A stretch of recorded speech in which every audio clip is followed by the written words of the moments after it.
Our next reader is Thaisa Frank. Thaisa Frank has written 4 books of fiction and a novel, Heidegger's Glasses, which got a starred review in Publishers Weekly and was translated into 10 languages. She won a Pushcart Prize this year, and Recent Flash has been anthologized by Norton and Bloomsbury. Her most recent collection of stories, Enchantment, was among the best books on the bestsellers list of the San Francisco Chronicle. She's also written 1 book about the author's voice and is writing a new book about writing called Accordion Fiction. Defenestration just picked up a humor piece called How to Write a Novel in 3 Days. I had the pleasure of taking her class, and she's one of the most brilliant teachers I've ever had. So let's welcome Thaisa.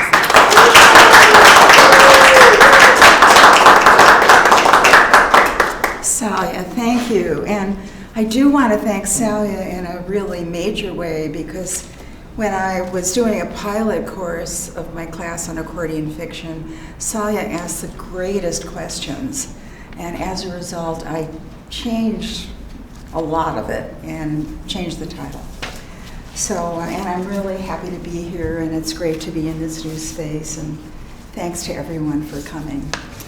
So I'm going to read you one very short piece in amuse de bouche from microfiction, and then I'll read you something that was published in the Rumpus. The New Thieves. One night my lover said to me, "You must learn to be like the new thieves. They never steal, they add. They come into rooms without force and leave hairpins and envelopes and roses, and later they leave larger things like pianos and no one ever notices. You must be like that woman in the bar who dropped her glove so carefully, I put it on. Or that man who offered me his wife so carefully, I thought we'd been married for 17 years. You have to fill me with riches so quietly, I'll never notice." The next day I brought home a woman in camouflage. She looked just like me and talked just like me, and that night while I pretended to sleep, she made love to my lover. I thought I'd accomplished my mission, but as soon as she left, he said, "I knew she wasn't you. I knew by the way she kissed." I tried new things, but nothing eluded him. Shoes like his old ones, scuffed in the same places, keepsakes from his mother, books he'd already read. He recognized everything and threw it away. One rainy afternoon, when I couldn't think of anything else to give him, I went to an elegant bar, the kind with leather chairs and soft lights.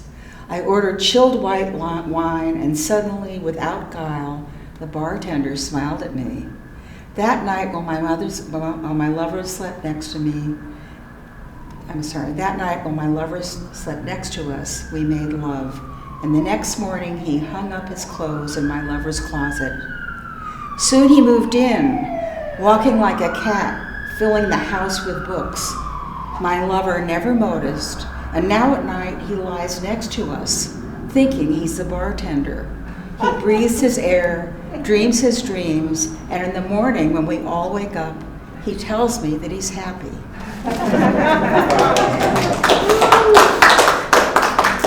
Okay, so this is from the Rumpus. It was nominated for the Pushcart, but that wasn't the one that won it, which made me sad. So I'm going to read this. It's called Notes Toward the End of the World.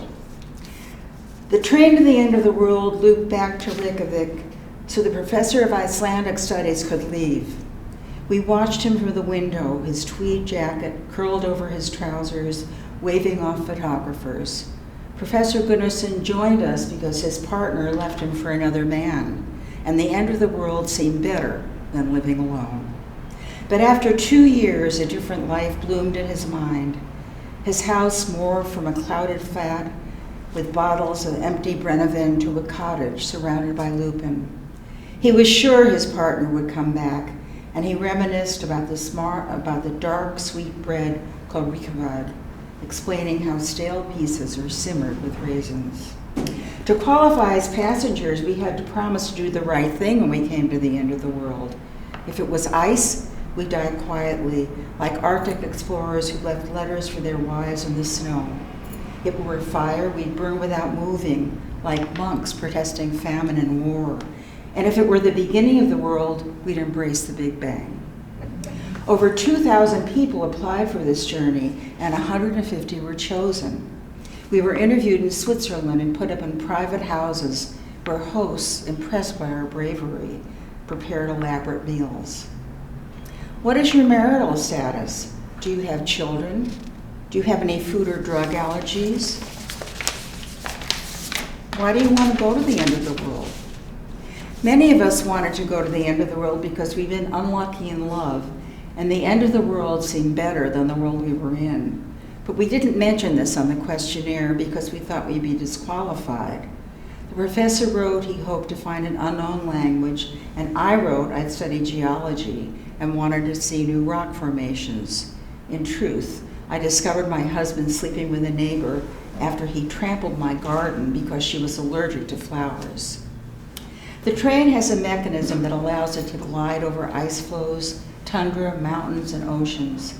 If it finds unknown countries, it can shoot out new tracks. And if it comes to countries at war, it lurches to a stop and turns around. It's thrilling to fly over star-shaped canyons, gossamer waterfalls, and turreted cities. At the beginning of the trip, we couldn't wait to reach the end of the world. During the day, we looked at the countryside, and at night, we watched the rushing dark. But over time, we were afraid of what we'd find at the end of the world. Whenever the train stops, we hold our breath. When the train moves, we breathe again. Some of the new countries are like countries we've known, farmlands and shanties, cities and states of reinvention or decay. As we pass through towns, people wave as though they've known us, and we wave back until the town falls away like sun through leaves.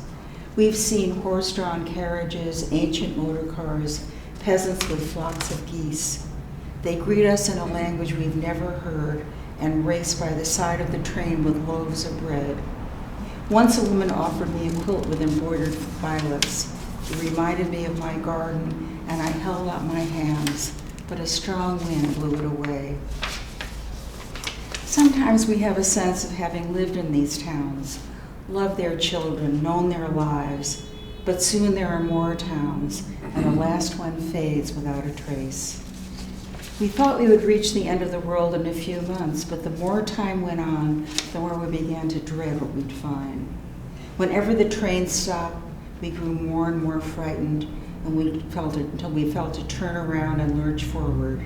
Soon a traveling circus from Bulgaria asked to leave, and then the others began to leave one by one. The captain said leaving was an error because there were atrocities in modern civilization that rivaled the end of the world. Like what, said the professor from Iceland. Like cannibalism, said the captain. We were appalled, but the captain was unfazed. He went on to remind us that shelter, water, and food were priorities in descending order, and we should always know where north is. At night, we entertained ourselves by cooking elaborate meals, like the ones like the ones that had been made for us in Switzerland. We stayed up late telling stories. The captain told us how he escaped avalanches, rafted the Amazon, rode camels in the outback, his voice deep like the rumbling of the train. The rest of us had never had adventures and had to make things up. Stories about make-believe buffaloes who stampeded through our houses, games of musical chairs where the goal is to stay standing. The captain sleeps in the engine room, empty except for his bed and a computer that's going to stop when we reach the end of the world. The rest of us sleep with each other. For a while I was with a man who ran an elephant refuge in Botswana. His touch made my body feel like lace, but he left because he remembered a woman in Gaborone. Now I sleep with a welder named Hendrik from Belgium. At night, Hendrik and I watch the dark as though it's chasing us. His lovemaking is practical, as you might expect of a welder. I miss the elephant rescuer, but imagine that Hendrik will protect me from whatever we'll find. Yet memories of Belgium are morphing from his spirit a breathtaking pageant in his mind. His dark apartment has become a loft, and is welding a kind of sculpting. He misses crepes, crenellated towers, and cones of pommes frites with mayonnaise. But I can't leave, he says. I never break a promise. I tell Hendrik he should only stay if he wants to. By now, 7 cars are empty, and we've never judged anyone who left. But he starts to cry about losing face, and I knock on Amara's compartment for brandy. Amara is small and comes from Ethiopia. When we met on the train, we were amazed because we lived in the same walk-up after we got out of college. On summer evenings, we used to eat ice cream on the steps, and one night she told me she was going to Venice to be a filmmaker. I thought she meant Italy, but when she sent pictures of her house by the water, I realized it was California. Now I tell her Hendrik is in trouble and we rush to give him brandy. After we help him to bed, we talk in the corridor, the only place where we ever ask each other why we stay. Our reasons are vague and always come back to not wanting to find jobs again, the exhaustion of apartment hunting. Is it really apathy that brings us here? We joke that we're like spies in movies who use corridors and trains to exchange secrets. I get into bed beside Heinrich and dream about a neighbor I used to see in the supermarket after my divorce.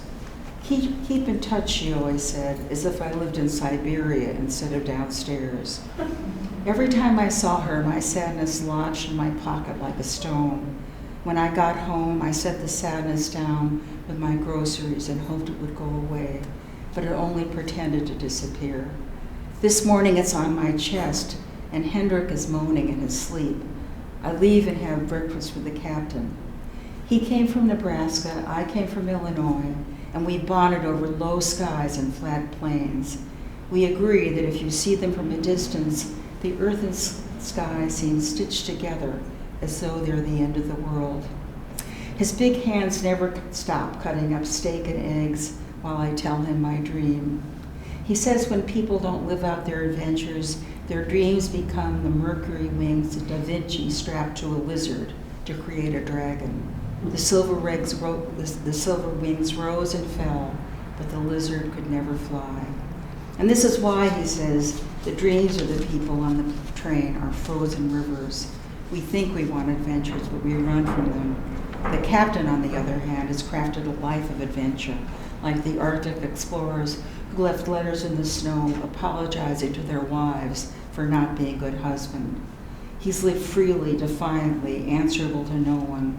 His dreams, when they come, are raging currents, and he slips beyond the event horizon.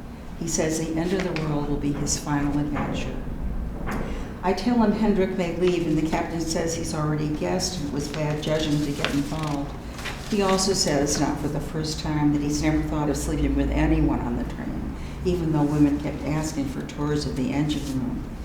Theo, I say, using his name. They were interested because you weren't. He takes a big gulp of coffee and smiles. It would be a disaster to pass through a war-torn country, but the computer can sense revolutions, and today the train turns from a flaming city. We stop breathing as long as the train is still, and breathe again when we feel the lurch. The train shoots new tracks to a city where buildings have low stoops, reminding me of those summers when Amara and I sat outside. Soon the buildings become tiered houses like the favelas I saw in Brazil, and then we're in an open prairie with violet flowers. It's a country we've never seen, but Amara looks out the window and says she's sure she saw Willa Cather in a baize coat. I say she's imagining this, and we argue while Hendrik sits in his seat. He's had a bad night dreaming about his father, who stretched his arms all the way from Belgium, rattling the end of the world, and telling Hendrik he deserved whatever he found there. We asked Hendrik what the end of the world looked like, and he said, well, it was moist, full of ferns, far back in time. While we talk, the train snakes along the river to a shanty town, then to a prairie with high grasses, like the prairie I grew up in. It stops and we wait for the lurch, but the train keeps standing still. We realize the moment has arrived. We've come to the end of the world. Hendrik puts his face in his hands. Amara and I start to tremble. The captain's boots thunder through the empty cars. From the windows we see grasses bending in the wind, and beyond them a town with clapboard houses. We've been warned that towns might hide something dangerous, and no one wants to get off. But the captain says fear is pointless. If the town hides something terrible, we have no choice. And if it doesn't, judging from the look of the houses, no one's going to kill us. He adds that being frightened of strange territory comes from the cave days when you'd probably get killed by another tribe. Amara asks how he can possibly lecture at a time like this, but the captain ignores her question and goes on to remind us that we must always know where north is. Outside, we feel a breeze like morning's breath and the deep heat of summer. It's been so long since we felt sun, we forget to be afraid and stand in the warm light. Then a woman in a gingham dress and 2 men in overalls rush toward us, speaking a language no one understands. Children follow and run through the empty cars, while more grown-ups climb up and stare at the computer in the engine room, which is frozen. A wheelbarrow appears and people bring our luggage to a 2-story house with braided rugs. In sign language, they say it's the only empty house in town and ours for as long as we want it. Soon they make us a feast in the town hall with chicken and peas and mashed potatoes and milk, but not a drop of mine. A man next to me winks and signs that he'll show me the town bar. After the feast, we walk through dusk to a bar with amber lights, and he points to an office where he's the town doctor. He says his hobby is wood carving, and he gives me a wooden beaded chain.